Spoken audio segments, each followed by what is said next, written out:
Assalamualaikum warahmatullahi wabarakatuh. Alhamdulillahirabbil alamin, wassalatu wassalamu ala asrafil anbiya'i wal mursalin, sayyidina wa maulana Muhammadin wa ala alihi wa sahbihi ajma'in. Bagaimana kabarnya anak-anak semuanya?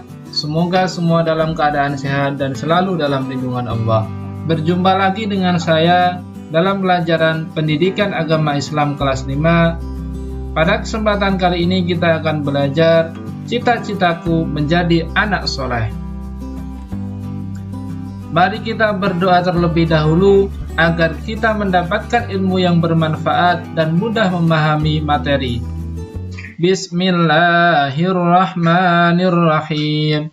Raditu billahi rabba wa bil islami dina wa bi Muhammadin nabiyya wa rasula. Rabbi zidni ilma warzuqni fahma. Amin. Anak-anak semuanya, apakah kamu pernah mendengar ada orang yang bercita-cita menjadi anak soleh? Biasanya kalau ada anak ditanya, apa cita-citamu nak? Jawabannya selalu menjadi dokter, atau menjadi insinyur, atau menjadi pilot. Nah, pelajaran kali ini menampilkan sesuatu yang baru, yang dipelopori oleh seorang anak bernama Amin.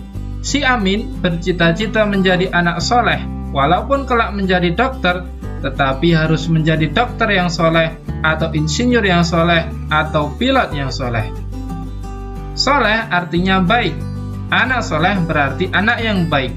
Di antara ciri-ciri anak soleh adalah taat kepada Allah, jujur, hormat dan patuh pada orang tua dan guru, setia kepada kawan, serta menghargai sesama.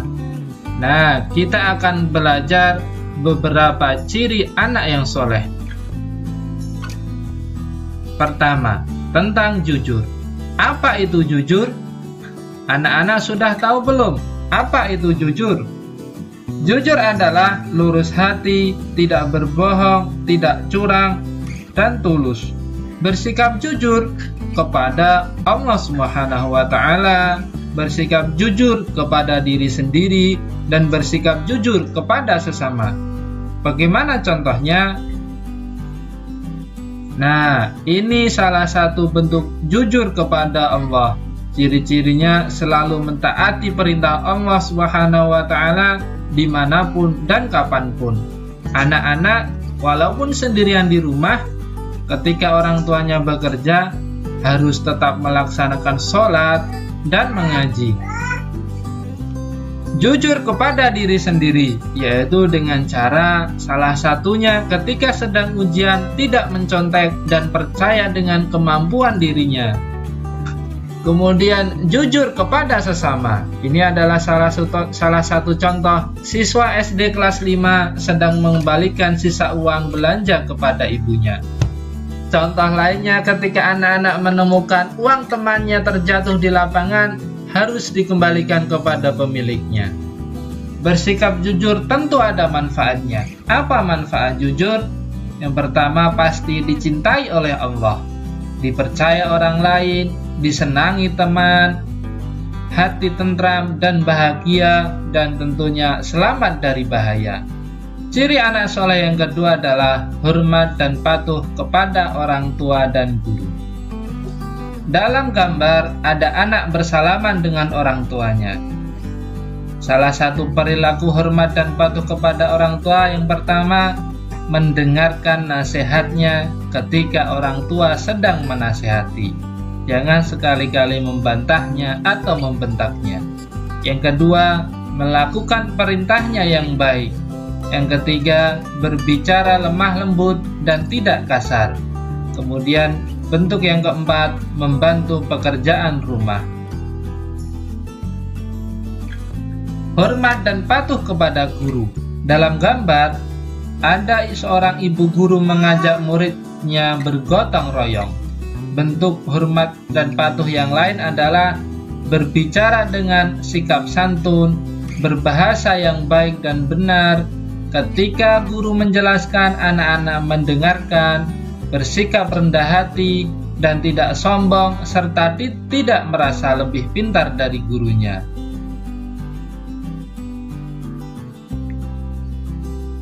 Ciri anak soleh yang ketiga adalah saling menghargai sesama. Dalam gambar kita lihat ada 6 orang anak dengan suku yang berbeda-beda. Mereka terlihat rukun dan saling menghargai. Bentuk menghargai yang pertama, menghargai pendirian orang lain. Dalam gambar ada seorang anak sedang melaksanakan sholat. Di dalam agama Islam terdapat sedikit perbedaan dalam beribadah. Misalnya dalam ibadah sholat subuh, ada yang melakukan doa kunut dan ada yang tidak melakukannya. Semua itu tergantung pada pendirian masing-masing. Pendirian inilah yang harus kita hargai karena semua ada tuntunannya. Yang terpenting adalah dilaksanakannya sholat subuh sesuai dengan tuntunan Islam yang diyakininya. Menghargai keyakinan orang lain. Dalam gambar ada 2 orang anak saling bersalaman. Contohnya, Ahmad bertempat tinggal satu lingkungan dengan Stefanus. Mereka juga belajar di sekolah yang sama. Ahmad beragama Islam, sedangkan Stefanus beragama Kristen. Dalam berteman, mereka selalu rukun dan saling menghargai sekalipun mereka berbeda agama. Nah anak-anak, walaupun dalam satu sekolahan ada yang berbeda agama atau dalam lingkungan desa ada yang berbeda agama, kita harus saling menghargai dan tidak memusuhi. Menghargai pendapat orang lain. Dalam gambar ada 7 orang siswa sedang belajar kelompok. Dalam belajar kelompok, masing-masing siswa mengemukakan pendapatnya tentang bagaimana seharusnya bersikap terhadap orang tua. Sebagai contoh, dalam belajar kelompok yang dipimpin oleh Ahmad sebagai pemimpin diskusi cukup bijaksana.